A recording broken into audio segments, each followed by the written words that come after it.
वहीं देश में कोरोना महामारी की दूसरी लहर का कहर लगातार जारी है। वहीं तीसरी लहर को लेकर सतर्कता भी बढ़ गई है। इसी बीच बीते दिन दिल्ली के मुख्यमंत्री अरविंद केजरीवाल ने कोरोना के सिंगापुर स्ट्रेन को लेकर चेताया था और भारत सरकार से एक्शन लेने की अपील की गई थी। लेकिन पहले भारत सरकार ने अरविंद केजरीवाल के आरोपों का जवाब दिया और अब सिंगापुर की ओर से भी केजरीवाल के इस ट्वीट का जवाब आ गया है। बता दें, सिंगापुर ने कहा कि हमारे यहां कोरोना का कोई भी नया वेरिएंट नहीं मिला है। दिल्ली के मुख्यमंत्री अरविंद केजरीवाल ने मंगलवार को एक ट्वीट में यह आशंका जताई थी कि वायरस का ये नया स्वरूप तीसरे लहर के रूप में भारत में दस्तक दे सकता है। उन्होंने हिंदी में ट्वीट किया और लिखा कि सिंगापुर में आया कोरोना का नया रूप बच्चों के लिए बेहद ज्यादा खतरनाक है और इसी के साथ ही भारत में तीसरी लहर के रूप में यह आ सकता है।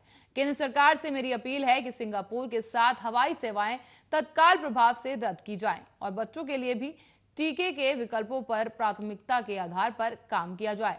भारत में मौजूद सिंगापुर के दूतावास ने मुख्यमंत्री केजरीवाल के इस ट्वीट का जवाब दिया है। बता दें, इसमें कहा गया है कि सिंगापुर में कोरोना के नए स्ट्रेन पाए जाने पर जो बात है उसमें कोई सच्चाई नहीं है।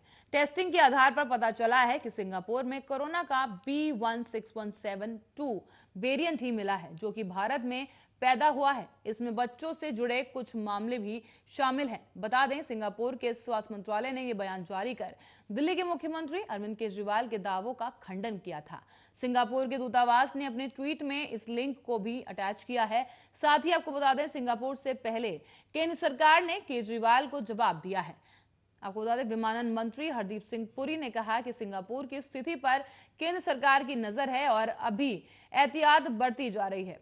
पुरी ने ट्विटर पर कहा कि केजरीवाल सभी अंतर्राष्ट्रीय उड़ानें मार्च 2020 से ही बंद हैं। सिंगापुर के साथ हमारा जो है एयर बबल भी नहीं है। उन्होंने ये भी कहा कि वंदे भारत मिशन के तहत दोनों देशों के बीच कुछ उड़ानें की जा रही हैं ताकि वहां फंसे भारतीयों को वापस लाया जा सके।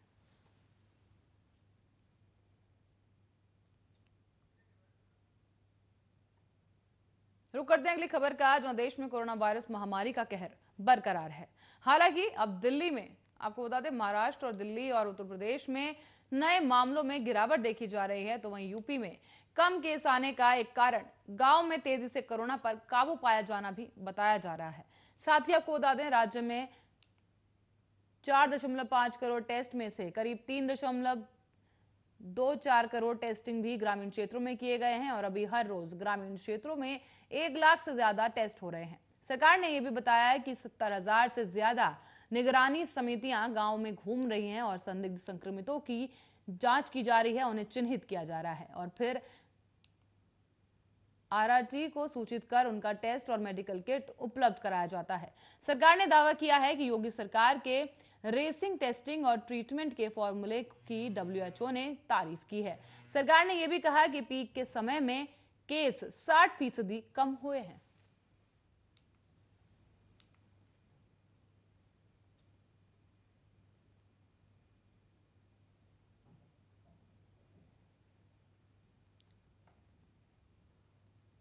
और वहीं देश में कोरोना महामारी की दूसरी लहर का कहर लगातार जारी है। अब देश की कुल आबादी 2% से कम लोग कोरोना संक्रमण की चपेट में आए हैं, तो वहीं 98% आबादी अभी भी कोरोना संक्रमण की चपेट में आ सकती है। बता दें, केंद्र सरकार ने यही बात कही है कि केंद्रीय स्वास्थ्य मंत्रालय के संयुक्त सचिव ने कहा कि कोरोना संक्रमण का खतरा अभी टला नहीं है, इसलिए लापरवाही न बरतते हुए स्वास्थ्य मंत्रालय ने संयुक्त सचिव लव अग्रवाल ने भी कहा कि देश में अभी तक सामने आए संक्रमण की इतनी अधिक संख्या के बावजूद हम 2% से कम आबादी तक इसे सीमित रखने में सफल हुए हैं।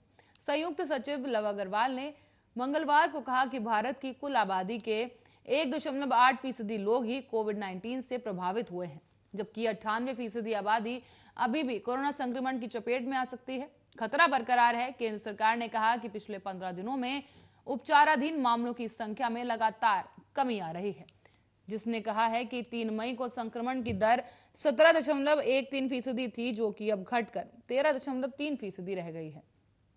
संयुक्त सचिव ने बताया कि 8 राज्यों में कोविड-19 के 1 लाख से अधिक मामले हैं और 22 राज्यों में संक्रमण की दर 15% से अधिक है। उन्होंने ये भी कहा कि महाराष्ट्र, उत्तर प्रदेश, दिल्ली, बिहार, मध्य प्रदेश और छत्तीसगढ़ में कोविड-19 के मामलों में कमी आई है और संक्रमण दर भी कम हुई है। लव अग्रवाल ने बताया कि 199 जिलों में कोविड-19 के मामले और संक्रमण दर पिछले 2 हफ्तों में कम हुए हैं।